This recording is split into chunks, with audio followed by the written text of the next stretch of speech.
he moves from one Azimio gathering to another, he must know that for us is a thin, tiny F. It is the sound of a lapdog. It cannot stop any government from doing its work. And this government is going to proceed whether Raila likes it or not.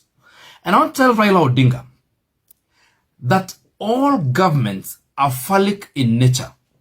And this government has assumed the phallus or the shape of the phallus and is going to be feeling some pain in the coming days. So I want to tell you, Raila Odinga, we have been giving you some time to establish your capacity or lack thereof. And we have found out that you have no capacity to disrupt this country. We have just been lenient to you, and we are going to come for you. And when we come for you, you will be rotting in jail in Kingongo, and I will be in charge. And I'll be the one who will be there in Kingongo, making sure that you rot in Comunicado. You will not be talking to anybody. And I also know that once we have hit Raila Odinga, these are the culprits, the small people here have no capacity to hold this nonsense that Raila has been doing.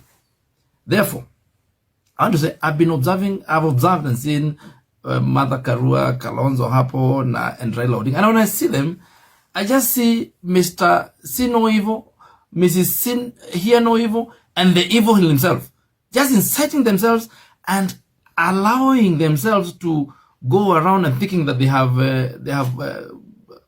a monopoly of violence. I want to tell you, gentlemen, you have no monopoly of violence. You have just been quiet.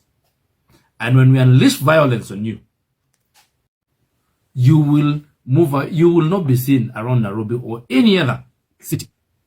Because when we do it the best way we know. And I also want to say, people must realize that there's this huge love affair between Mr. Raila Odinga and Mr. Raila Odinga.